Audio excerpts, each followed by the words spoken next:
केरल में West Nile fever के संदिग्ध मामले मिले हैं। सभी मामले एर्नाकुलम जिले में मिले हैं, जिसके बाद स्वास्थ्य विभाग ने चेतावनी जारी की है। अधिकारियों का कहना है कि नालों की सफाई और घर व आसपास मच्छरों को पनपने से रोकना बहुत जरूरी है।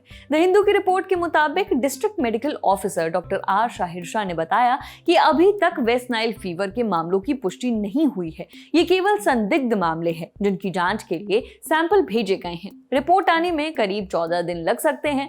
अभी तक एक ही जगह पर कई केस एक साथ नहीं आए हैं, लेकिन सावधानी बरतना बहुत जरूरी है। देखिए, West Nile fever West Nile virus की वजह से होता है। ये वायरस पहली बार 1937 में युगांडा के वेस्ट नाइल जिले की एक महिला में मिला था। भारत में भी पहले इस वायरस से जुड़े मामले आ चुके हैं, मौत भी हुई है। इसीलिए इसके बारे में सब कुछ पता होना जरूरी है। वेस्ट नाइल वायरस कैसे फैलता है, इसके लक्षण क्या है, इलाज और बचाव कैसे होता है, यह सब हमने जाना फरीदाबाद के यथार्थ हॉस्पिटल में इंटरनल मेडिसिन के डायरेक्टर डॉक्टर राजीव चौधरी से।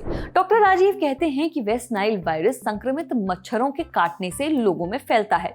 मच्छरों तक ये वायरस संक्रमित पक्षियों के जरिए पहुंचता है। जब मच्छर इस वायरस से संक्रमित किसी पक्षी का खून चूसते हैं तो ये वायरस उनके शरीर में पहुंच जाता है। फिर जब ये मच्छर किसी इंसान या जानवर को काटते हैं तो वायरस उनमें भी पहुंच जाता है।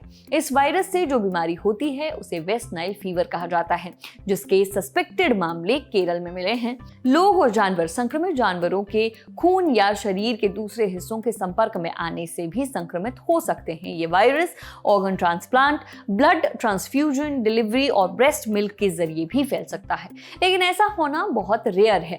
अब तक इसका कोई सबूत नहीं मिला है कि ये इंसान से दूसरे इंसान में फैलता है, यानी छूने या साथ रहने या बात करने से ये इंसानों के बीच नहीं फैलता।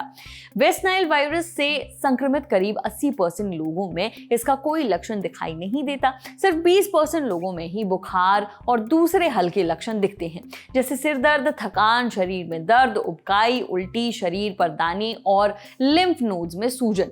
करीब 150 में से एक व्यक्ति में गंभीर बीमारी हो सकती है, जो सेंट्रल नर्वस सिस्टम पर बुरा असर डाल सकती है। इससे दिमाग में सूजन आ सकती है, जिसे इंसेफेलाइटिस कहते हैं, या फिर दिमाग और स्पाइनल कॉर्ड को ढकने वाली झिल्ली में सूजन आ सकती है, जिसे मेनिंजाइटिस कहते हैं।